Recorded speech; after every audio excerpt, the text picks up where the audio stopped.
Oke guys, welcome back to Cakradippa dalam pembahasan alur cerita Solen 2 Jushi Tangmen episode ke-8. Seperti biasa kita review dulu episode sebelumnya di mana diceritakan bahwa Ma Shoto yang merupakan cucu cicitnya Ma Honjong sekaligus murid terkuat akademi dalam hilang kendali karena api iblis dalam tubuhnya, sehingga membuatnya keluar akademi melukai Wandong dan Yuho hingga membuat Tianmeng menggunakan kekuatan sejatinya untuk menghentikan sang iblis api. Kekuatan Tianmeng membuat Shoto dan Ketua Ning jadi penasaran karena yang mereka tahu tidak ada Master Roh dengan atribut es ekstrim di akademi. Sementara Shoto dan Ketua Ning terus mencari si pemilik atribut es, murid baru sudah disibukkan dengan ujian pertama yang pada tahun ini akan dilaksanakan secara berkelompok, dan nantinya Yuho bakalan satu kelompok sama Wandong juga Xiao Xiao yang juga menjadi cikal bakal 7 Monster Strike yang baru. Gimana cerita selanjutnya? Langsung aja kita terobos. Kuy!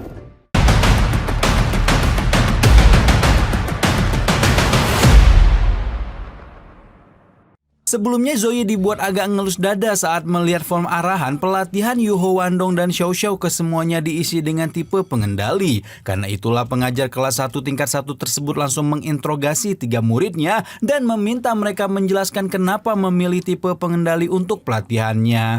Nah, Yuho selaku orang yang dicontek sama Wandong dan Xiao Xiao dapat menjelaskan rencananya dengan gamblang, jelas, dan logis sehingga tidak menimbulkan pertanyaan lanjutan dari Zoe. Namun ketika Zoe beralih kepada Wandong, pengajar paling killer di akademi luar itu hanya bisa ngelus dada untuk kedua kalinya saat dia menyadari jika murid terbaik di kelasnya ini ternyata agak gesrek dan kayaknya enggak mudeng sama pembagian tipe pengendali dan tipe penyerang. 分班是会把强攻系和控制系分在一起的。说你聪明吧，你又笨得冒鼻涕泡。您别生气，其实我的能力做控。 给我改了！你个笨蛋！ Setelah ngasih paham ke Wandong tentang arahan pelatihannya, Joey berpindah pada Xiao Xiao mengamati gadis kecil itu tampaknya sudah memiliki penjelasan untuk menjawab pertanyaannya. Setahu Zoe, roh pelindung Xiao Xiao adalah kuali jiwa Sanseng atau kuali penyegel jiwa 3 kehidupan. Dan roh pelindung semacam itu sama sekali tidak memiliki sifat pengendali. Namun kesunyian kelas itu segera pecah saat Xiao Xiao menjelaskan jika dia masih memiliki satu roh pelindung lagi yang memiliki sifat pengontrol, di mana hal itu mengartikan bahwa si gadis kecil yang tampak malu-malu itu merupakan seorang Master Roh dengan roh pelindung ganda. Tidak mau teman-teman dan gurunya bingung terlalu lama, Xiao Xiao pun mulai menunjukkan satu persatu roh pelindung yang dia miliki.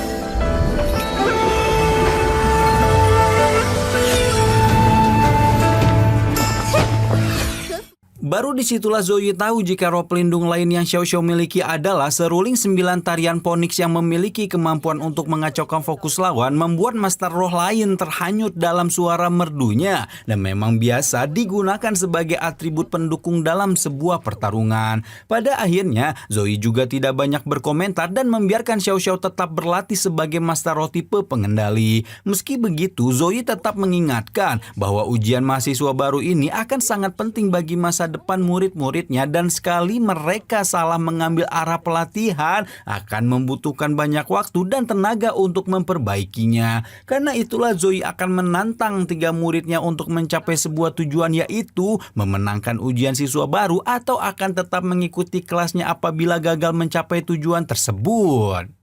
我也愿意一直跟随您修炼。周老师，就算是拿到了冠军，周老师。 Yang membuat alis Zoe agak bertatut adalah pernyataan Yuho, di mana pemuda itu tetap akan mengikuti kelas Zoe bahkan jika dia dan dua temannya ini benar-benar menjadi juara dalam ujian siswa baru. Bukannya apa-apa, meskipun Yuho tahu kekilleran Zoe yang sudah melegenda di akademi, pemuda kekaisaran Xinglo itu tetap memahami jika pengajar di kelas Zoe membuat siswa-siswanya berkembang jauh melebihi perkembangan siswa di kelas lain. Meskipun hanya berasal dari seorang bocil seumur jagung, kata-kata itu tetap membuat Zoe bahagia dan meminta ketiga muridnya untuk berusaha sebaik yang mereka bisa dan menunjukkan jika tekad murid-muridnya tidak akan membuatnya malu mengakui mereka bertiga. 别给我丢脸！ Yuho yang masih tampak malu-malu tampaknya ingin mengajak Wandong ngobrol berdua. Ya, ceritanya Wandong ini kan murid ganteng terkenal gitu kan, guys. Makanya Xiao Xiao juga memiliki kekaguman kepadanya dan ingin mengajak murid terbaik di kelasnya itu PDKT. Tapi Wandong yang aslinya betina tentu saja tidak tertarik dengan ajakan Xiao Xiao, malah memilih untuk segera mempersiapkan ujian dengan calon lakinya. Buat yang masih bingung nih ya kalian ya, masih aja nih udah episode 8 masih bingung. Wandong itu aslinya cewek, guys, cewek betina gitu ya. Nah, cuman dia itu punya transformasi jadi kayak berubah gitu, dia menyamar jadi cowok gitu, guys. Kalian masih ingat nggak di Solen 1 tuh yang anaknya si Tante Bibidong itu kan juga awal-awal dia berubah jadi laki gitu buat menyusup ke kerajaan. Masa nggak inget sih? Nah lanjut ya, meskipun Yuho berusaha untuk meminta Wandong agar menotis perasaan Xiao Xiao, Wandong memang tidak tertarik sama sekali karena mereka harus mempersiapkan ujian yang akan diadakan besok lusa. Baru setelah mendengar itu Yuho pun mengide untuk mengajak Xiao Xiao berlatih bersama karena mereka akan menjalani ujian menjadi satu kelompok.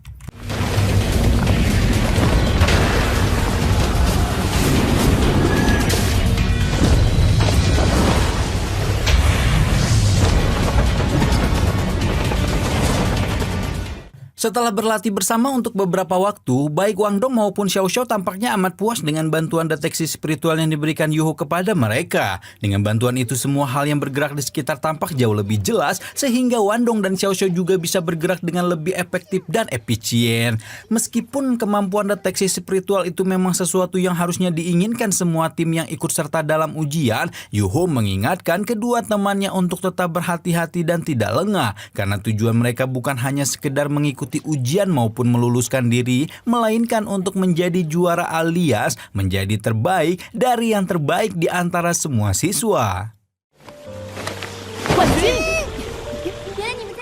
Di saat yang sama, Mbak Yaya dan Bebe juga datang menengok junior-junior mereka, mengabarkan jika pendaftaran dan ujian sore akan dimulai di hari yang sama, sehingga ketiga junior harus mempersiapkan hari dengan baik. Selain itu, Mbak Yaya yang udah sering dikasih ikan bakar gratis oleh Yuho juga memberikan imbalan berupa sebuah kantong penyimpanan yang Yuho sendiri juga belum mengetahui apa isinya. Baru setelah pertemuan dengan Yaya dan Bebe, Yuho dan Wandong kembali ke asrama mereka, bersantai sejenak untuk menyambut ujian murid baru yang akan segera diselenggarakan esok hari. Yuho yang sudah penasaran akhirnya membuka kantong pemberian Mbak Yaya dan hanya bisa dibuat terpana melihat sebuah gudang senjata tersimpan di dalamnya.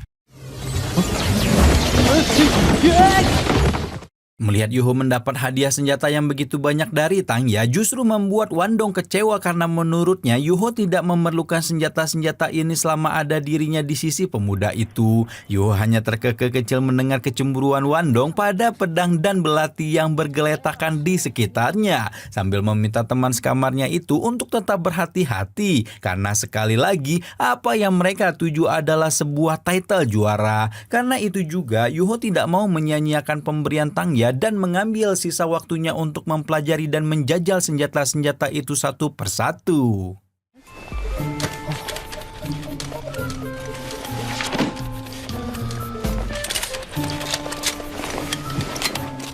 Sementara Yuho menghabiskan malamnya untuk mengetes senjata pemberian Mbak Yaya, singkat cerita sehari telah berlalu. Nah, bel sekolah mulai berbunyi mengabarkan bahwa waktu ujian akan segera tiba dan mengumumkan kepada seluruh siswa untuk berkumpul di area penilaian. 考核10分钟后开始，请立即进入考核区。Setelah pengumuman terdengar, murid-murid pun mulai berbondong menuju area penilaian di mana seorang guru yang akan memimpin penilaian telah menunggu mereka di sana. Yuho, Wandong, dan Xiao Xiao kebagian untuk menjalani ujian di arena 33 yang dipimpin oleh seorang bu guru yang kita sebut aja dia Markona. Markona menjelaskan jika ujian akan berlangsung selama 2 hari dan total ada 6 kelompok yang melakukan ujian tersebut di area ini. Penjelasan berlanjut di aturan pengujian di mana dalam ujian coba grup ini, murid-murid tidak diperkenalkan memakai alat pembimbing roh dan hanya diperbolehkan memakai senjata konvensional saja.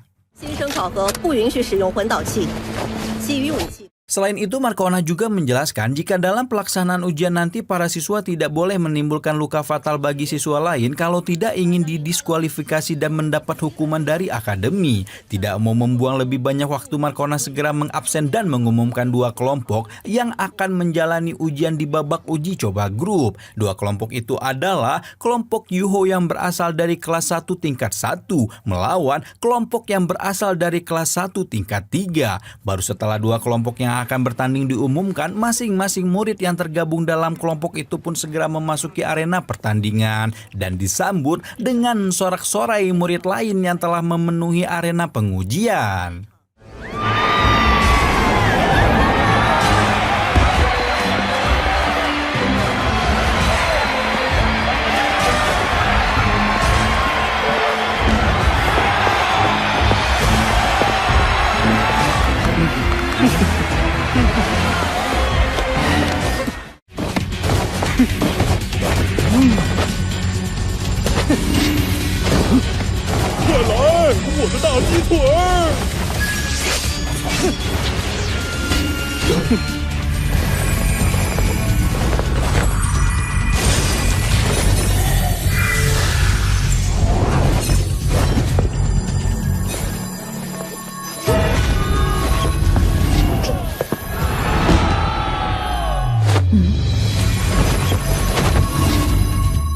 Tidak mau kalah dengan lawannya, siswa tingkat 3 yang dipimpin oleh Zhao Haochen juga mulai menunjukkan kemampuan mereka sendiri, di mana Zhao Haochen sendiri merupakan master roh tipe makanan yang bisa memproduksi paha ayam, di mana paha ayam Upin Ipin itu segera dimakan oleh 2 rekannya yang memberikan tambahan kecepatan ketika keduanya merangsek ke arah Wandong.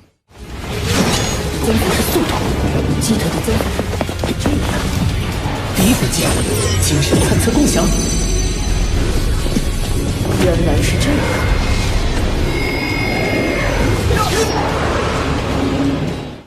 Menghadapi 2 orang sekaligus tentunya bukan hal yang mudah dilakukan bahkan oleh anaknya Tangsan sekalipun karena kekuatannya disegel ya guys ya. Buat yang belum tahu nih, kalau pakai kekuatan asli mah ya diliatin doang paling juga langsung jadi butiran keju. Tidak selesai sampai di situ, Wandong juga menunjukkan teknik roh pertamanya, yaitu sayap pemotong, di mana teknik tersebut membuat murid kelas lain jatuh bergelimpangan sekaligus membawa kelompoknya memenangkan pertandingan pertama mereka.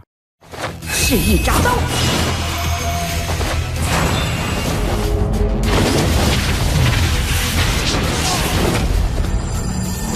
第一魂技。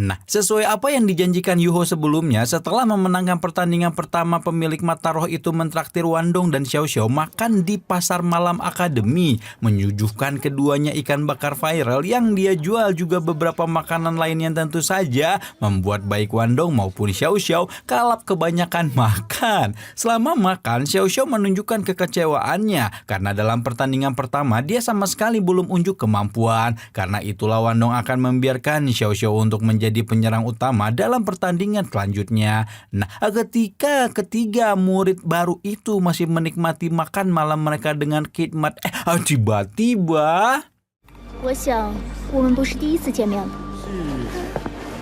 我叫马小桃。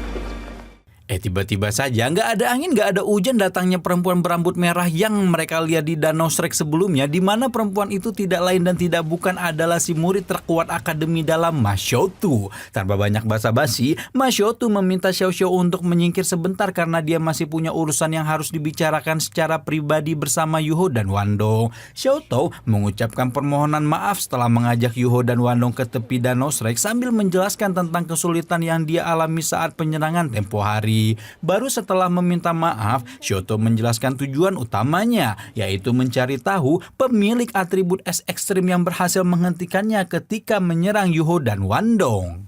害到你的，阻止了我，所以我才没有伤害。应该有一名冰属性魂师阻止我。那天。 Karena pemilik atribut es ekstrim itu sangat penting bagi Xiao Tou, pemimpin 7 monster Shrek itu tidak menahan diri dan langsung menekan kedua murid baru demi mendapatkan informasi. Yuho sebenarnya tahu jika yang Xiao Tou maksud adalah Tianmeng, namun dia tidak bisa memberitahukan hal itu karena keberadaan Tianmeng merupakan rahasia besar. Wandong yang ketika penyerangan langsung tidak sadarkan diri juga tidak bisa memberi banyak informasi, sehingga membuat Xiao Tou menjadi semakin tidak sabar dan mulai mengeluarkan cincin rohnya untuk menunjukkan kepada dua murid baru bahwa dia akan memaksa keduanya untuk membuka mulut bahkan jika harus melalui jalan kekerasan. 不知道，那我就逼他出来。你们不是魂帝，怪我不客气了。